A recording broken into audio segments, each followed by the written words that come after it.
Hello friend, कैसे हैं आप सभी लोग। आप सभी की तैयारी कैसी चल रही है। आई होप सबकी तैयारी अच्छी चल रही होगी। आप लोगों को जो हमारे यहाँ पे वीडियो पढ़ाई जा रही है, वीडियो से पढ़ाई जा रही है हिस्ट्री सब्जेक्ट, वो भी आप लोगों को समझ में भी आ रहा होगा। ठीक है। अभी यूपी में कुछ ही जगह पे लॉकडाउन चला हुआ है क्योंकि वहाँ पे ज़्यादातर केसेस मिले हुए हैं। बहुत सारे ऐसे ज़िले भी हैं जिनमें नहीं लगे, जिनमें बहुत ज़्यादा सुरक्षित है, सेफ्टी है, सब लोग अपना ध्यान रख रहे हैं। इसलिए इसलिए साथ में अभी पूरे में नहीं लगाया है, उन्होंने कल मना कर दिया फिर उसके बाद कि लॉकडाउन अभी पूरे यूपी में नहीं लगेगा। क्योंकि वहाँ ये सिर्फ वहीं लगेगा जहाँ पे ज़्यादा केसेस मिल रहे हैं, ताकि वहाँ उसे सुधारा जा सके। ठीक है। और उसके साथ साथ अब जो जिनकी एज 18 है, 18 से ऊपर जो भी है, अब उसके लिए भी डोज की स्टार्टिंग चल दी गई है।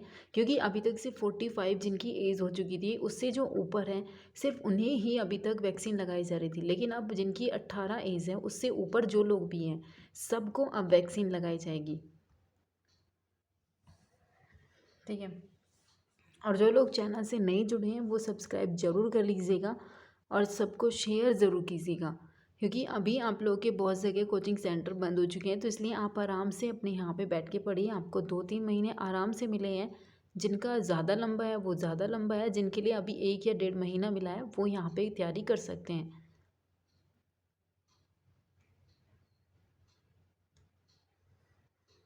ठीक है। और लाइक शेयर करना मत भूलिएगा। ये यहाँ तक हमने मराठा पढ़ाया था आपको, मराठा संप्रदाय। इसे जो पहले वाली वीडियो थी उसमें पूरा मराठा पढ़ाया गया था, शिवाजी के बारे में बताया गया था कि किस तरीके से वहाँ से कौन सी नीति थी, किसने उसे उपाधि दी थी, कितने उसके राज्य विभक्त थे और कब उसकी मृत्यु हुई थी।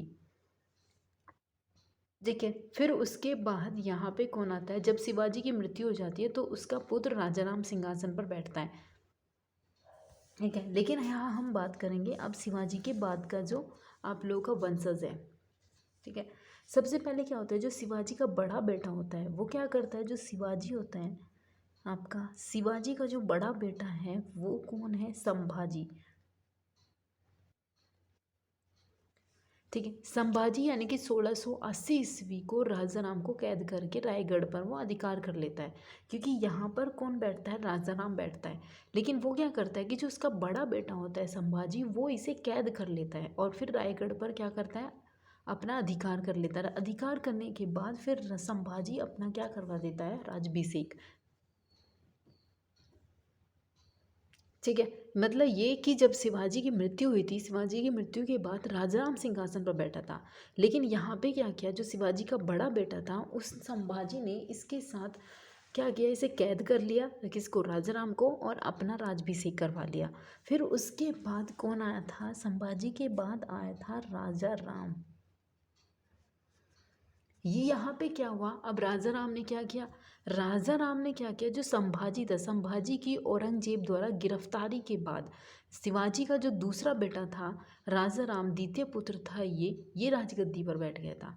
मतलब ये था कि पहले राजा राम बैठा, फिर संभाजी ने क्या किया, उसे कैद कर लिया और फिर खुद को राजा बना लिया, अपना राज्याभिषेक कर लिया। ठीक है। फिर उसके बाद यहाँ पे क्या किया, जो राजा राम था वो वहाँ से निकल गया था, क्योंकि जब उसने कैद किया था वहाँ से निकल गया था। निकलने के बाद उसने क्या करा, संभाजी को औरंगजेब के द्वारा गिरफ्तारी करवा दी और फिर वहाँ पे खुद यहाँ पे आके बैठ गया था।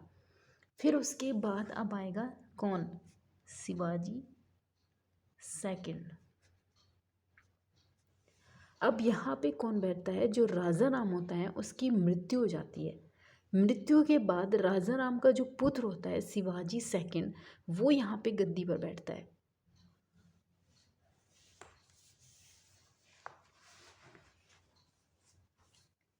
ठीक है। अब यहाँ पे क्या हुआ कि पहले संभाजी आया, फिर उसके बाद राजा राम आया, फिर उसके बाद आपका आया शिवाजी सेकंड।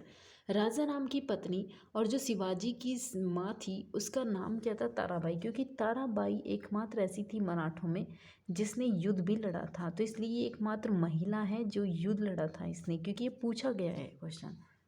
और ये शिवाजी की कौन है, ये शिवाजी की माँ है और राजा राम की पत्नी है, कौन, ताराबाई। ठीक है। क्योंकि राजा राम की जब वो हो जाती है, मृत्यु हो जाती है, तो माना जाता है कि जो शिवाजी सेकंड होता है बहुत छोटा होता है। जिसकी वजह से जो यहाँ पर युद्ध चल रहे होते हैं तो वहाँ पे ये कार्य नहीं कर पाता।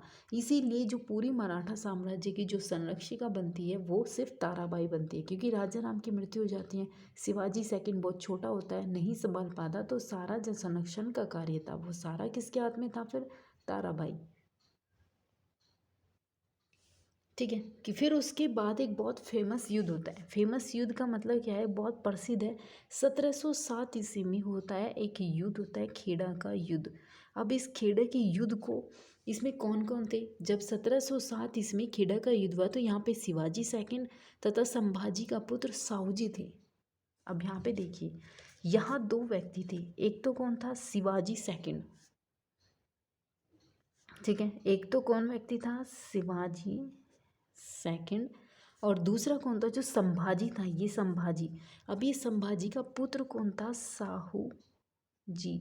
अब आप यहाँ कहेंगे फिर ताराबाई का क्या रोल है? ठीक है, ताराबाई का रोल क्या होता है कि जो शिवाजी सेकंड होता है वो बहुत कम एज का होता है। अब जब उसके काल में 1717 ईस्वी में यहाँ पे युद्ध होता है, खेड़ा का युद्ध, तो यहाँ पे शिवाजी सेकंड सिर्फ एक नाम मात्र के ही राजा होते हैं। क्यों? क्योंकि वो तो बहुत कम उम्र के होते हैं, तो लड़ नहीं पाएंगे वहाँ पे। जब लड़ नहीं पाते थे तो ताराबाई ही इस युद्ध में आती है और ताराबाई ही इस युद्ध को लड़ती है।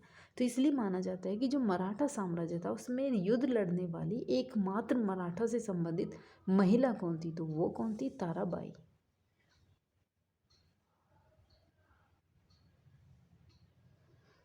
ठीक है, फिर उसके बाद यहाँ पे क्या होता है? ये, हाँ, ये मर जाती है। इसके बाद फिर सतारा में सतारा में राज्याभिषेक करवाता है कौन? साहू। यानी कि आपके शिवाजी के बाद कौन आता है? साहू आते हैं और ये अपना राज्याभिषेक करवा लेते हैं। फिर उसके बाद यहाँ पे क्या होता है कि साहू क्या कार्य चलता रहता है, और यहीं पे कार्य करते समय पेशवा का जो बालाजी होता है उसके तहत यहाँ पे स्टार्टिंग हो जाती है। यानी कि अब साहू में यहाँ पे आपके पेशवा स्टार्ट हो जाएंगे। अब ये पेशवा कौन थे? जब आपको मराठा पढ़ाया गया था, इससे पहले वाली वीडियो में ज़रूर पढ़िएगा, जो पेशवा थे वो एक सचिव यानी कि आपके राजा की तरह, प्रधानमंत्री की तरह कार्य करते थे यहाँ पे। ठीक है, अब यहाँ ये देखिए कि जब मराठा यहाँ स्टार्ट हो जाएंगे तो सबसे पहले फिर पेशवा आने स्टार्ट हो जाएंगे। अब उनमें सबसे पहले पेशवा कौन आता है? बालाजी विश्वनाथ। ठीक है, सबसे पहले कौन आएगा? बालाजी विश्वनाथ। अब ये कौन होता है? सबसे पहले साहू का जो पेशवा होता है सबसे पहला कौन है? बालाजी विश्वनाथ आते हैं। और ये क्या करते हैं कि पेशवा का पद बालाजी विश्वनाथ के समय क्या कर देते हैं? वंशानुगत कर देते हैं कि इसके बाद मेरा बेटा, फिर उसका बेटा, फिर उसका बेटा, यानी कि वंशानुगत कर देते हैं। चाहे किसी में कितनी भी क्वालिटी गुण हो और एक राजा की हो, लेकिन फिर भी ये चीज़ यहाँ पे बालाजी विश्वनाथ कैसे कर देते हैं? वंशानुगत कर देते हैं। ठीक है, ये कुछ खास कार्य नहीं कर पाते हैं, फिर इनकी मृत्यु हो जाती है यहाँ पे। ठीक है, अब उसके बाद जो दूसरा कौन आता है? उसके बाद आएगा दूसरे का नाम क्या है? बाजीराव फर्स्ट। ठीक है, अगर आपको वीडियो पसंद आया करे तो लाइक ज़रूर कीजिएगा और सब्सक्राइब करना मत भूलिए। ठीक है, यहाँ पे कौन आता है? बाजीराव फर्स्ट आता है। बाजीराव फर्स्ट क्या होता है कि जो बालाजी विश्वनाथ होता है उसकी मृत्यु हो जाती है, और इन्होंने क्या किया था? जो अपना पद था उसको वंशानुगत कर दिया था। इसकी वजह से ही जो इसका पुत्र था बाजीराव फर्स्ट, यही यहाँ पे पेशवा का दूसरा व्यक्ति बनकर यहाँ पे आता है। ये क्या करता है कि शिवाजी के बाद जो बाजीराव होता है वो प्रथम ऐसा मराठा सेनापति थे जिन्होंने गोरिल्ला युद्ध प्रणाली स्टार्ट की थी। आपने पढ़ा होगा कि जो मराठा थे, मराठों ने सबसे पहले गोरिल्ला नीति की थी। और यहाँ पे जो फिर बाजीराव फर्स्ट आता है, इसने भी कौन सी नीति स्टार्ट की थी? इसने भी नीति स्टार्ट की थी गोरिल्ला युद्ध की। गोरिल्ला नीति थी इनकी, इसने भी वही स्टार्ट की थी। जैसे कि आपके शिवाजी ने अपने यहाँ पे जितने युद्ध होती थी, युद्ध प्रणाली में गोरिल्ला की नीति का यूज़ किया जाता था।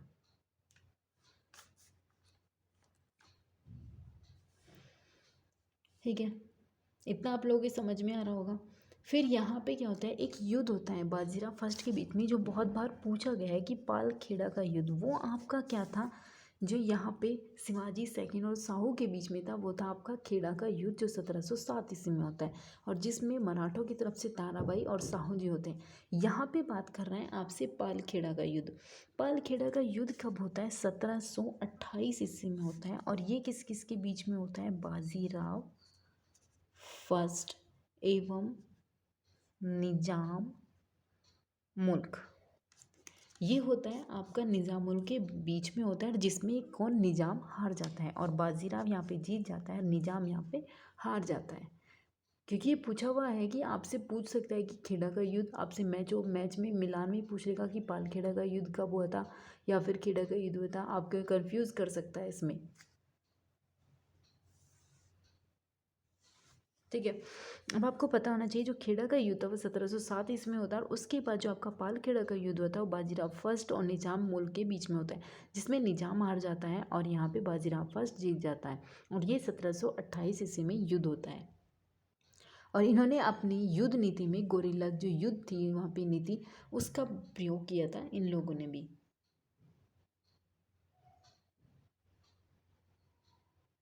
ठीक है, और अगर आपसे पूछे कि पेशवा में ऐसा कौन सा व्यक्ति था जिसने सबसे पहले दिल्ली पर आक्रमण किया, और दिल्ली पर आक्रमण करने वाला भी यही एक व्यक्ति था जिसने दिल्ली पर क्या किया था? आक्रमण किया था।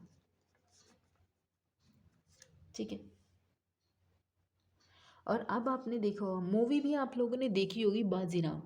अब उसमें जो आपने देखा होगा मस्तानी और बाजीराव, इन दोनों के बीच में भी यही फेमस था, यानी कि ये भी इनकी जो एक मस्तानी महिला थी उसके साथ इनके संबंधों का वर्णन भी यहाँ पे मिलता है। ये तो आपने मूवी भी देखी होगी बाजीराव मस्तानी के बीच में। ठीक है,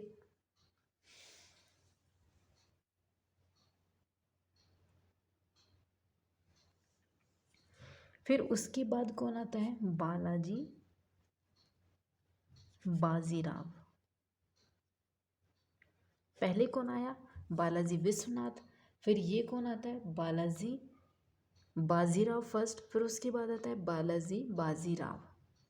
ठीक है, ये तीन आते हैं यहाँ पे अभी। ये बहुत इंपॉर्टेंट है क्योंकि तीनों आगे और भी आएंगे, छोटे छोटे से है, वो भी इंपॉर्टेंट है।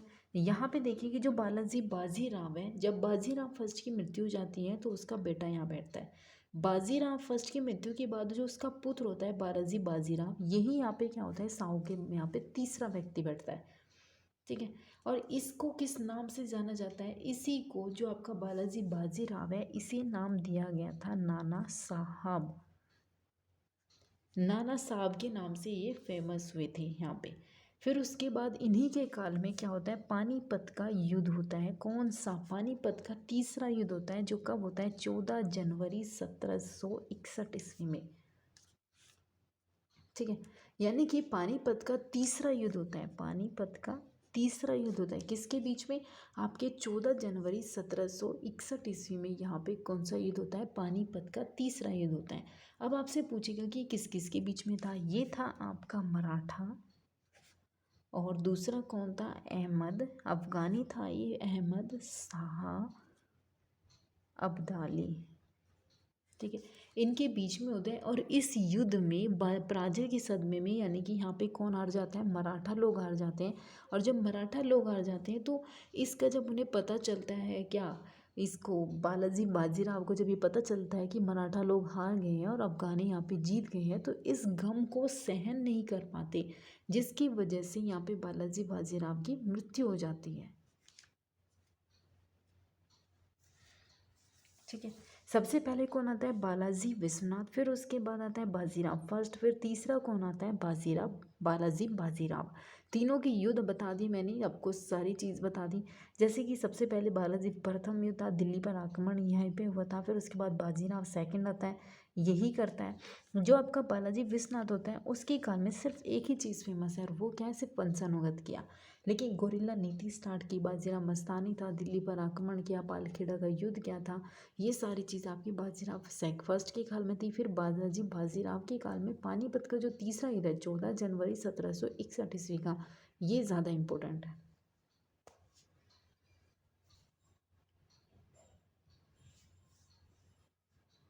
ठीक है, अब उसके बाद कौन आता है? इसके बाद आता है माधव नारायण फर्स्ट। क्योंकि एक बार ये सीरीज पूछी गई थी, आपसे 4 तक सीरीज पूछ लेगा, पहला हटा देगा, 3 4 ऐसे पूछ सकता है। तो ये भी पता होना चाहिए, माघव राव नारायण प्रथम। अब ये क्या करता है, इसका बेटा आता है, दूसरा बेटा होता है, ये फर्स्ट बेटा नहीं होता, ये दूसरा बेटा होता है माघव नारायण फर्स्ट, यही यहाँ पे बैठता है। ठीक है, इम्पोर्टेंट नहीं है। फिर उसके बाद बस ये पता होना चाहिए, इसके बाद कौन आता है, इसके बाद आता है नारायण राव। इम्पोर्टेंट नहीं है क्योंकि इन लोगों ने कुछ ज़्यादा कार्य नहीं किया है, इसलिए सिर्फ सीरीज में पूछ सकते हैं। उसके बाद कौन आता है, माघव राव नारायण सेकंड। ठीक है, इनकी बहुत ही कम एज में इनकी मृत्यु हो जाती है, ये भी इतने इम्पोर्टेंट नहीं है क्योंकि आपके काल में सिर्फ ये 3 बहुत इंपॉर्टेंट है यहाँ पे। और फिर दूसरा होगा आपके काल में यहाँ पे बाजीराव सेकंड, इसके काल में और ज़्यादा इम्पोर्टेंट नहीं है ये, क्योंकि अब उसके बाद कौन आएगा, इसके बाद आता है आपका कौन, बाजीराव सेकंड। ठीक है, और ये अंतिम पेशवा है यहाँ पे, कौन है ये आपसे पूछ सकता है कि ये अंतिम पेशवा कौन था। तो अंतिम पेशवा थे आपके कौन, बाजीराव सेकंड। और बाजीराव सेकंड ने क्या किया था कि सहायक संधि स्वीकार करने वाला प्रथम मराठा भी कौन था, बाजीराव सेकंड। ये कौन था, सहायक संधि स्वीकार करने वाला फर्स्ट मराठा कौन था, आपका बाजीराव सेकंड। इसको मत भूलिएगा क्योंकि पूछ सकता है आपसे। ठीक है, इन लोगों ने भी अपनी ज़्यादातर युद्ध नीति में क्या किया, गोरिल्ला नीति का यूज़ किया था। और फिर उसके बाद जब साहू जी के शासनकाल में पेशवाओं का काल चल रहा था, इसके नाम से जाना जाता है कि पेशवाओं का काल चल रहा था। अब यहाँ इम्पोर्टेंट क्यों है बाजीराव सेकंड, क्योंकि बाजीराव सेकंड के काल में क्या हुआ था, युद्ध होते हैं, जो आपकी कुछ संधियाँ होते हैं, कुछ युद्ध होते हैं, इतना आप याद कीजिएगा, सिर्फ इतना ही इम्पोर्टेंट है। उसके बाद जितनी आपकी युद्ध थी, युद्ध नीति थी, कितनी सहायक संधि थी, वो हम अब आपको पढ़ाएंगे। ठीक है, सबसे पहले क्या है, फर्स्ट युद्ध होता है आंगल मराठा युद्ध। आंगल का मतलब होता है अंग्रेज लोग और मराठा ये लोग थे। ये फर्स्ट युद्ध होता है 1775 से लेकर 1782 तक, क्योंकि आपके ये युद्ध बहुत इंपॉर्टेंट है। ऐसे ही युद्ध आएंगे, नेपाल के युद्ध आएंगे, संगोली की संधि कब हुई थी, म्यांमार के युद्ध आएंगे, अफगान के युद्ध आएंगे, फिर उसके बाद मराठा के आएंगे, मैसूर के आएंगे, फिर उसके बाद कर्नाटक के फर्स्ट सेकंड थर्ड, इस तरीके से आएंगे। कौन सी संधि किसके काल में हुई थी, कब हुई थी, ये भी आपसे बहुत पूछा जा सकता है। सालबाई की संधि कब हुई, पुरंदर की संधि कब हुई, सूरत की संधि कब हुई, बेसिन की संधि कब हुई, अर्जुन की संधि कब हुई, बहुत संधियाँ मिलेंगी अब आपको। ठीक है, तो इसलिए बहुत आराम से पढ़िएगा, आप लोगों को समझ में भी आ जाएगा। ठीक है, सबसे पहला क्या होता है कि फर्स्ट आंगल मराठा युद्ध कब होता है, 1775 से लेकर 1782 ईस्वी तक ये युद्ध होता है। अब आपसे पूछेगा इसी काल में कि 1776 ईस्वी में एक संधि होती है, उसका नाम क्या होता है, पुरंदर की संधि। और इसके लिए कौन होता है, इसके लिए आपके आते हैं रघुनाथ राव के समर्थन से वापस ले ली जाती है। ठीक है, ये पहली संधि होती है यहाँ पे।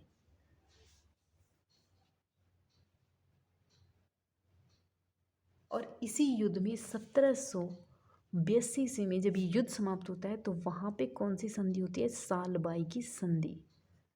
जब ये युद्ध समाप्त होता है तो यहाँ पे सालबाई की संधि होती है। अब आपसे पूछेगा सेकंड आंगल प्लस मराठा युद्ध कब होता है, 1803 ईस्वी से लेकर 1805 ईस्वी तक। ठीक है, अब आपसे पूछेगा कि जो सेकंड आंगल मराठा युद्ध होता है वो किसके काल में होता है, कब होता है, ये 1803 से लेकर 5 में होता है। इसमें भोसले ने अंग्रेजों को चुनौती दी थी। अब इसमें कौन था, भोसले था और एक तरफ अंग्रेज थे। ठीक है, और यहाँ पे कौन सी संधि होती है, संधि होती है देवराज की संधि, क्योंकि ये संधि बहुत इंपॉर्टेंट है। आपसे इनसे सीरीज भी पूछ सकता है, मैच भी पूछ सकता है, कुछ भी पूछ सकता है कि ये फर्स्ट युद्ध में हुई, सेकंड में हुई, थर्ड में हुई। ठीक है, थर्ड आपका आता है, थर्ड आता है आपका आंगल मराठा, यानी कि तीसरा मराठा युद्ध। तीसरा मराठा युद्ध कब होता है आपका 1816 से लेकर 1818 में। ठीक है, यानी आपका पहला कब हुआ 1775 से लेकर 1782 तक। फिर उसके बाद दूसरा कब हुआ 1803 से लेकर 1805 तक। इसमें देवराज की संधि होती है 1803 में, क्योंकि लास्ट में शुरू में हो जाती है ये। फिर उसके बाद आता है तीसरा आंग्ल और मराठा युद्ध, जो 1816 से लेकर 1818 तक आते हैं। अब इस युद्ध में क्या होता है कि इस युद्ध के बाद जो मराठा की शक्ति होती है, पेशवा की शक्ति होती है, जो यहाँ पे सबसे पहले उसने क्या कर दी थी कि वंशानुगत करेंगे हम सारे कार्य, मतलब मेरा बेटा बेटा, इस तरीके से बनते चले जाएंगे राजा। यहाँ पे क्या कर दिया कि वंशानुगत की जो नीति थी वो समाप्त हो गई। जो आपकी कौन सी नीति थी वंशानुगत की, जो यहाँ पे क्या हो जाती है, समाप्त हो जाती है। ठीक है, इतना आयोग कि आपको समझ आ गया होगा कि किस तरीके से यहाँ पे चीज़ें स्टार्ट हुई थी। उसके बाद फिर अब आपके कौन से आएंगे, आधुनिक भारत स्टार्ट हो जाएगा यहाँ से। इसलिए उससे संबंधित जितने भी आपके वैसे क्वेश्चन होंगे, एमसीक्यू क्वेश्चन होंगे, उन्हें हम ज़रूर पढ़ाएंगे। उसको भी एक बार ज़रूर देखिएगा। जितने एमसीक्यू क्वेश्चन इससे पॉसिबल होगा उतने ही आपको यहाँ पे दिए जाएंगे। लेकिन आपके लिए सिर्फ इतनी सूचना और भी है कि जिन लोगों को अलग से जीएस पढ़नी है या फिर किसी एग्ज़ाम के लिए कि स्पेशल से वही सिलेबस पढ़ाया जाए, इम्पोर्टेंट चीज़ें उससे संबंधित जितनी भी है उनको कराया जाए, वो भी यहाँ पे आपको करा दी जाएंगी। ठीक है, लेकिन उसके लिए आप हमें कमेंट कीजिएगा कि आपको अलग से ये चीज़ें पढ़नी है, क्योंकि वो चीज़ें आपके लिए पूरा कोर्स होगा। कोर्स के आधार पर ये सारी चीज़ें आपको पढ़ा दी जाएंगी, क्योंकि अब स्टार्ट होगा फिर आपके अवध, हैदराबाद, मैसूर, इस तरीके से जो छोटे छोटे से शासक है आपके दक्षिण भारत के हैं ज़्यादातर, वो आपके लिए यहाँ पे पढ़ाए जाएंगे। फिर आपका आधुनिक भारत यहाँ पे स्टार्ट हो जाएगा। ठीक है, और जो लोग नए हैं वो सब्सक्राइब जरूर कीजिएगा और वीडियो सारी देखिएगा, तभी आपकी समझ में आएगा। और इससे पहले आप पूरी जितनी प्लेलिस्ट है उसमें हिस्ट्री का जो पार्ट है उसको ज़रूर पढ़िएगा एक बार, वो और भी ज़्यादा अच्छा रहेगा आप लोगों के लिए।